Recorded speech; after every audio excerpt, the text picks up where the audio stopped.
Exclusive.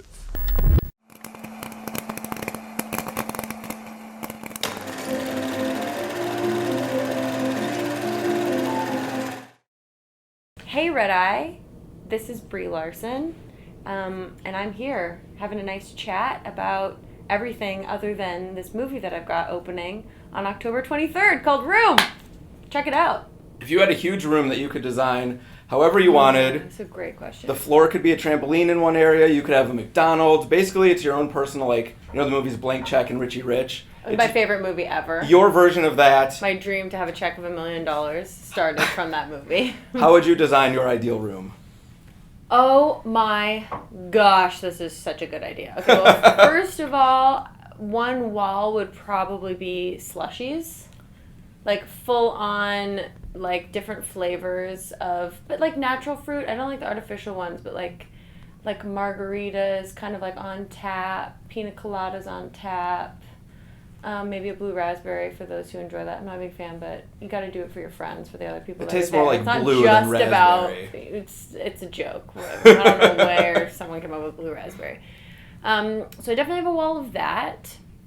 I love the trampoline idea, but I may go more with the trapeze. And the floor could be sort of trampoline-like, so perhaps, if you fell, you could bounce on the trampoline, but then it could have a dual purpose of jumping. Or like the big styrofoam things like at a gymnastics arena, where you fall into the pit of that stuff. Oh yeah, the foam blocks. Yeah, foam blocks, yeah, that's classic too. That's really fun. And you gotta have the tube slide that goes into the pool, obviously. These are all such great ideas. Straight from Blank Check. That's my only reference point from that. The second I saw that movie, I was like, well, that's the dream. That's my dream.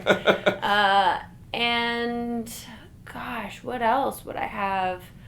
Maybe just a button that you could press, right by the couch. You could press and a grilled cheese came out, and then another one you pressed and a hot chocolate came out. That's actually from the movie Santa Claus, almost exactly. All of my dreams are from the movies of my childhood, except a cookie came out and the sleigh, but it was hot chocolate. But I would rather have a grilled cheese. And let's see, could I maybe a hologram maker, so I could hang out with different holograms. But you could also just invite anyone there if you want. No, you can have your friends too, but wouldn't it be cool if you could be like, I want to hang out with Abe Lincoln right now. Just hook me up with a hologram of that, or And I've always wanted to talk Dakota to Fanning when him, she was a kid. Abe Lincoln, and Jimi Hendrix at the same time would just. That would be amazing. That would just be incredible. What would happen? I really hope that this gets to happen They'd now. probably have a slushie together and they get drunk enough to go on the trampoline. This is a dream room. That was fantastic. I know some people have been telling you stories about their childhood after seeing this movie, things that the film is kind of conjuring up for them. Mm-hmm. Is there something memorable or an untold story that someone has shared with you that really kind of struck a chord? I will tell some stories, but I'll keep it general for the sake of I feel like it was such a visceral, personal thing for people to say things to me that I don't feel right sharing them. But what's interesting is that it comes from this place of watching Ma, who then they see as me being the vessel of it, be so vulnerable and open that then they immediately feel comfortable opening up in this way. That's really interesting.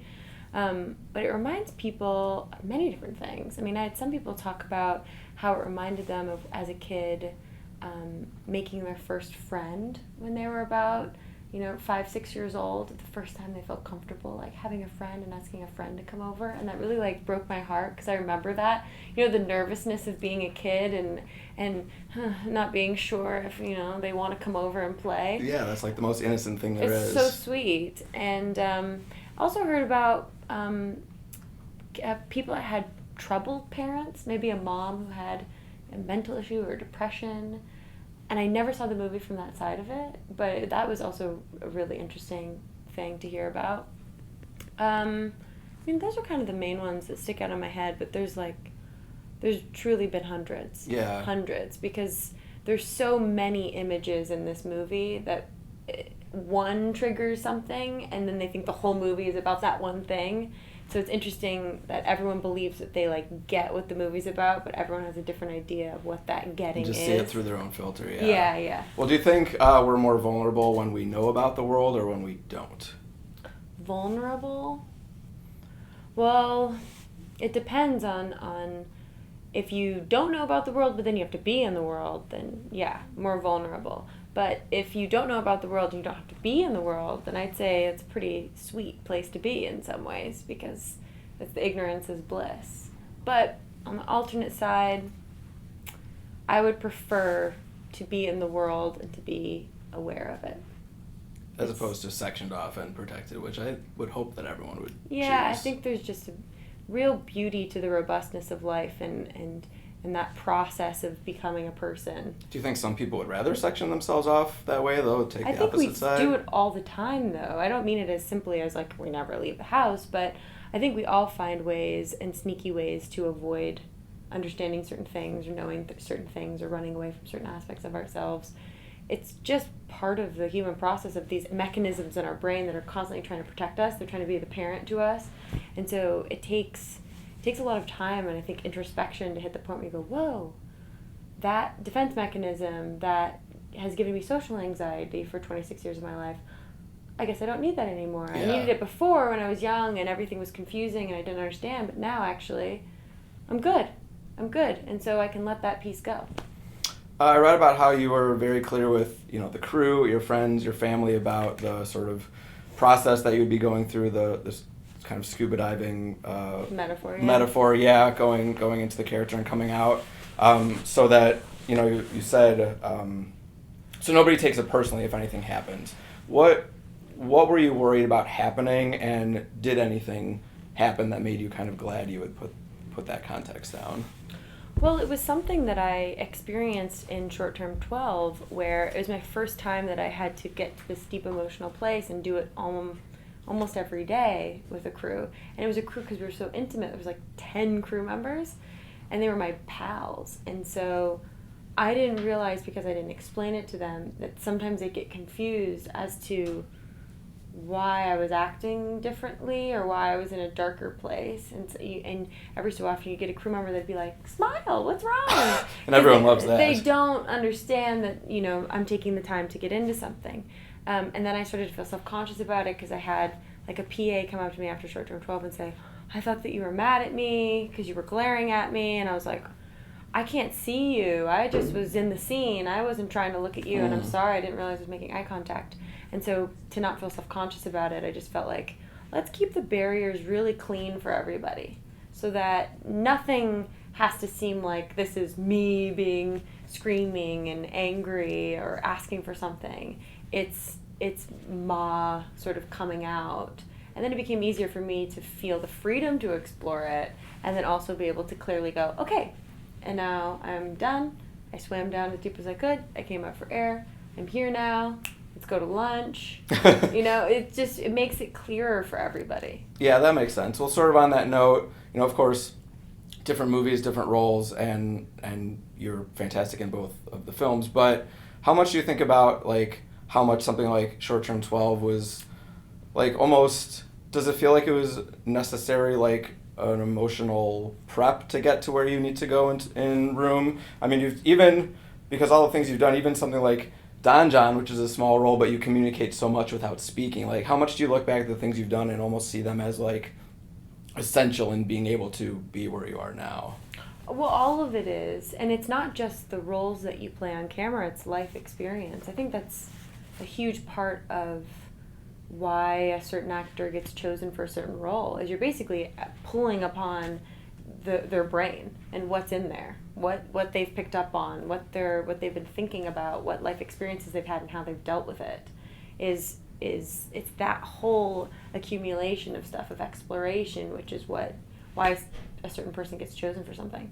So it actually takes a real atonement with the path that you've been on, the pain that you've gone through, the love that you've experienced, the love that's been lost, the traveling, the seeing different points of view. It's all of those things that end up coming back and being put back into these characters. Because, for instance, like, as much as we would love to live in a world without pain, if I had this like perfectly happy, easy life, I couldn't have played Ma. I couldn't have played Grace. I couldn't have played a large majority of the characters that I've played because there would be a color of the experience that I would have no concept of. It'd be like someone saying, you gotta use paint with yellow, and I'd be like, I have no idea which one's yellow.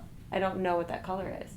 So you become really kind of excited and interested in your emotion and how you react to things. Like you kind of get like, oh, I'm mad right now. I can't believe it. This is what's pissing me off. This is so interesting. And you go journal about it. And then all of these things can become like locations that you can come back to. I know you're a big reader, but when it comes to a movie based on a book, would you rather read the book first and then see how the movie did in adapting it, or save the book for after you've seen the movie? Well, for Room, Separating out from something you're doing, I just mean as... Yeah. Room I had already read before there was even... Right, yeah, I know that. So, in this case... But it was great because Ma isn't really there in the book. She's just like an essence in that story. You don't get a sense of what she looks like. You hardly get a sense of what's actually going on with her because it's all told through this 5-year-old's perspective, and right. You're just like, this is my Ma, and she's great. Yeah, I just mean as far as like something like Jurassic Park. Would you rather just see the movie blindly, or do you like... Is there a book, Jurassic Park? Yeah. Jurassic Park, the movie, is based off of a book. It is. Called Jurassic Park. Michael Crichton, yeah. I had no idea that was a book. You just blew my mind. Is this a big thing? Is Jurassic World a book? Jurassic World isn't, but like The Lost World was a book also. Right. Okay, that I know about. Yeah. Okay, well, I don't know. I didn't know about that. It kind of depends, I guess, right? Are you talking about other movies? Do I like to go read a book before I watch Yeah, like the there's movie? some, like honestly... or my own process of making a movie? No, I'm just saying like as a fan, because like for me, obviously, you know, I review things, it's different, but seeing Gone Girl after having read the book, I decided I'm not going to read the book first anymore. Because it changes the way that you experience the movie so much. And I like Gone Girl, but I know it would have been such a different experience had I not filtered it through everything that I remembered about reading it. Yeah, the danger is that the beauty of the novel is that you get to create the world. But it's very similar to when I read screenplays and I'm deciding on which projects I want to do. I started realizing how comical it was when I would pass on things, because really I'm reading a script and I'm imagining my own interpretation of how the movie would be made, and based upon my own making of the movie, I decide whether it's good or not.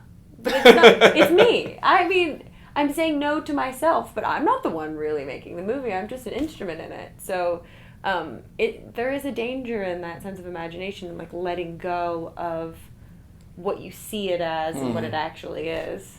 Well, speaking of taking different roles, you said you envy Andy Serkis's career. Yeah. Is there a performance that either has already been done or that think sounds fun to you?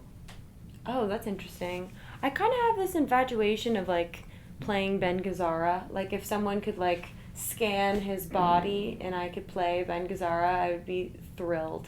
I have an obsession with him. Why is that?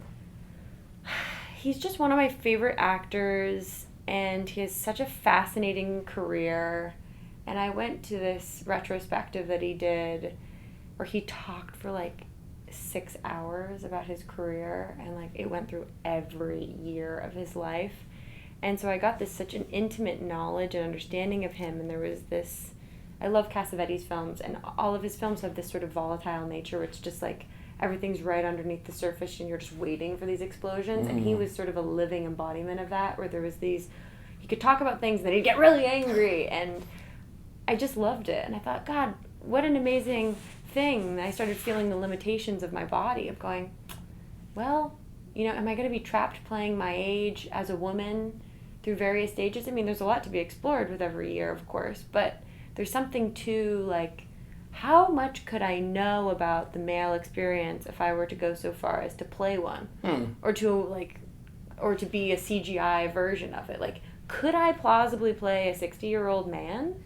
That seems like, I mean, that hasn't been done before. I'm just throwing it out there.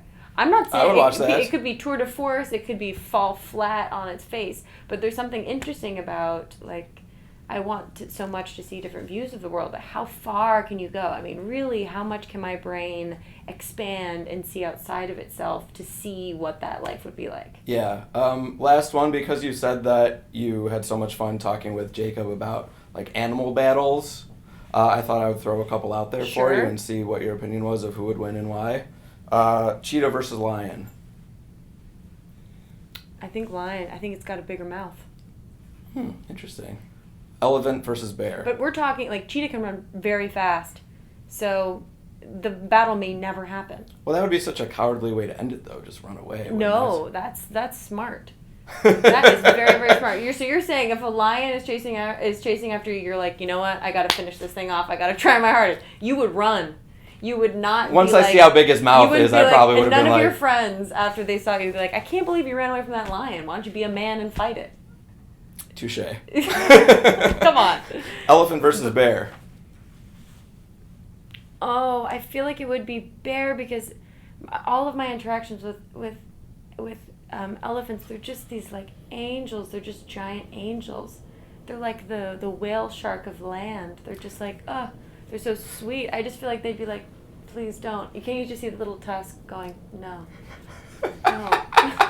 And then the bear would stand up and scream, and he wouldn't. Yeah. I also feel like the bear might kind of go, you're right. Let's call a truce on this. I hope so. And then the last one for this, frog versus chipmunk. I mean, chipmunk, obviously. What defense does a frog have? Oh, we're talking about a poisonous frog? If it's a poisonous frog, game over, frog wins. But I don't think that's what we're talking about. I was also talking about a poisonous chipmunk, though, so it could go either way. Oh, wow. I feel like chipmunk has claws. What is a frog? It's goo. It's just sticky goo. It has no defense whatsoever. We could be talking about horny toad. That's also different. They have a defense. They've got those scaly things. Better, but really, like frogs, we have games based upon their squishability. We know how this is going to end. Chipmunk.